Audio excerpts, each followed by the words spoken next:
Bom dia, pessoal. Espero que todos estejam bem. Vamos a mais uma aula para contribuir bem para o nosso semestre.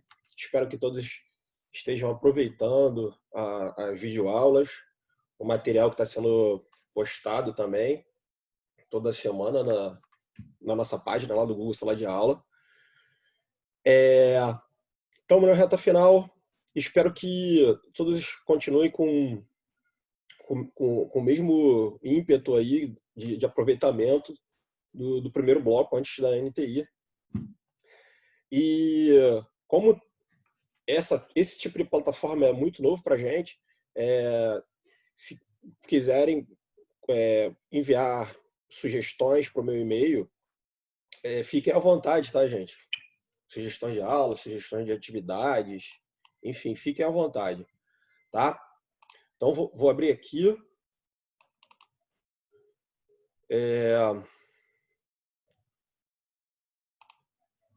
Nossa aula. Aí, esse é o meu e-mail, tá, gente? Eu repostando aqui, esse é o meu e-mail. Eu separei lá o nosso Google Sala de Aula, não sei se vocês repararam. Então, eu fracionei, dividi lá por disciplinas que eu leciono, para ficar um pouco mais organizado, né? O que eu sempre falo com meus alunos, até esses que fazem TCC comigo, a gente precisa se organizar bastante. Se a gente se organizar, a gente consegue ter um melhor rendimento sem sombra de dúvidas. Ok? Hoje será a nossa aula 8 para o curso de Educação Física da UniCBE. Nosso tema abordado hoje será o número de repetições e a velocidade de execução do treinamento resistido. Bom, na aula anterior, o que a gente viu na aula anterior? O tema da aula anterior foi quanto tempo a gente precisa, quantas vezes, com qual frequência a gente precisa realizar o treinamento resistido, considerando seus objetivos específicos, né? Então, considerando força e hipertrofia, essa primeira revisão sistemática que eu apresentei, ela demonstra lá, ela faz uma estratificação por faixas de níveis de treinamento. Então, para ganhos de força em iniciantes, de 2 a 3 vezes é o suficiente, intermediários de 2 a 4 vezes e avançados podem treinar com uma frequência maior de 4 a 6 vezes. Já para hipertrofia, o panorama é bem parecido aqui, né, na conclusão dessa revisão sistemática conduzida pelo Kramer, esse mesmo autor do livro de vocês. Tá? Aí, quando a gente olha lá para as meta-análises, que são os trabalhos que nos dizem melhor o que fazer, ou de forma mais adequada o que fazer, que influenciam de forma mais adequada a nossa tomada de decisão, quando a gente olha lá para meta-análises mais novas, no caso, mais recentes, a gente vê o seguinte, que para força, uma frequência de 4 acima, 4 vezes acima, né, de treinar por semana, é mais benéfico para os ganhos de força. Isso não quer dizer que os iniciantes não podem ganhar força treinando menos vezes do que isso, tá? A gente fala a nível de efeito aqui, a gente tem um efeito maior comparado a menores frequências de treinamento. Então aqui, ó, 4 vezes eu tenho um efeito maior do que 3, 2 e 1, tá? De 3 a 4 vezes acima, a gente tem maiores ganhos no nível de força. Já quando eu falo em hipertrofia, esse estudo aqui demonstrou que de 2 a 3 vezes por semana é melhor do que treinar uma vez, para níveis de hipertrofia. Beleza? E o que justifica treinarmos com essas frequências? O que está por trás disso? Quais são os mecanismos fisiológicos, bioquímicos, biológicos que estão por trás disso? Por que a gente precisa descansar? Então, essa parte da ciência responde para a gente que a gente precisa descansar entre sessões ou ter um tempo adequado para você refazer uma sessão de treinamento, por exemplo, para você recuperar, fazer reparo estrutural. porque vocês viram anteriormente que o treinamento ele vai gerar microlesões nas estruturas lá do sarcômero. E essas microlesões elas precisam ser reparadas. E esse é um dos motivos que a gente vai fazer uma adaptação crônica ao treinamento. A gente vai reparar tecido e adicionar novas proteínas contráteis, por exemplo, várias proteínas, mas principalmente as proteínas contráteis, como a quitina e miosina, né, fazendo síntese, aumentando a síntese proteica dessas, e fazer com que essa estrutura ela aumente, ela hipertrofie, tá?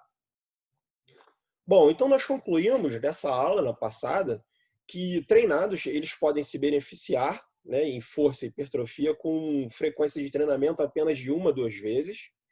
Já para treinados, aquelas pessoas que têm um RM, né, uma repetição máxima, no supino de 1 vez o peso dele e no agachamento 1,5 vezes, 2 vezes, já são considerados treinados. Então, para esse público, eles precisam de uma frequência maior, então acima de 2 a 3 vezes essa frequência é melhor para força e hipertrofia. Para aquele público lá, os fisiculturistas, que são os atletas de treinamento resistidos que priorizam a hipertrofia, intervalos superiores a 48 horas pode ser demasiados, porque a gente viu lá que a síntese proteica ela pode ficar aumentada até um período de 48 horas, dependendo do estímulo, né? Então ele precisa fazer com uma frequência que não ultrapasse as 48 horas de descanso. E vimos também que se uma pessoa, um atleta, não disponibilizar de tanto tempo assim, por algum motivo, por alguma razão, de treinar com uma frequência tão alta durante a semana, se ele treinar 1 vez por semana, já é o suficiente para ele conseguir manter os níveis de força e hipertrofia por até 12 semanas. Tá? Então, se o aluno, o atleta, ele, por algum motivo, por alguma razão, precisar de um tempo de menor frequência de treinamento, e se ele pudesse treinar só 1 vez, esse treino deve ser encorajado, tá? Porque ele consegue manter lá por 12 semanas a força dele. Bom, e na aula de hoje? Na aula de hoje, a gente vai ver qual é a intensidade mais adequada para se gerar ganhos de força e hipertrofia. Quando a gente fala de intensidade, a gente tem uma variável. Todas as variáveis, tá? Elas são relacionadas, são associadas indireta e diretamente ao volume e intensidade do treinamento. E principalmente o número de repetições, ele é associado quase que diretamente à intensidade do seu treinamento. Então, se eu digo que a gente vai treinar, vai fazer um treino de 8 a 12 repetições máxima, ele é menos intenso que um treino com 90% de uma repetição máxima. E isso ele vai estar associado diretamente ao número de repetições que essas pessoas vão desenvolver, tá? E aqui eu separei nessas figuras exemplos clássicos de treinos para hipertrofia e força. Por exemplo, o fisiculturista prioriza intensidades que são ótimas para gerar ganhos, né, de massa muscular. Já os atletas de halterofilismo, no caso de levantamento, ou então os atletas que desempenham potência lá no atletismo, como esse lançamento aqui desse objeto, eles precisam treinar força pura. Quando a gente fala força pura, são esses atletas que desempenham muito curtas repetições, com uma intensidade muito alta, ok? Bom, então quando a gente olha lá para os posicionamentos do Colégio Americano de Medicina do Esporte, o que os posicionamentos nos dizem acerca da intensidade, do número de repetições a ser feito? Do ponto de vista da força, eles dizem que para novatos a intermediários, levantadores, de 60% a 70%, né, no caso 8 a 12 repetições, são mais adequados para gerar níveis ótimos de força. Já para indivíduos avançados, uma carga, uma intensidade de 80% a 100% de uma RM sugerido.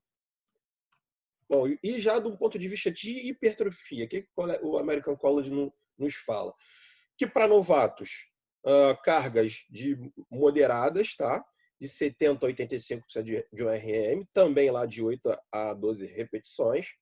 E para indivíduos avançados, de 70% a 100% de um RM, tá?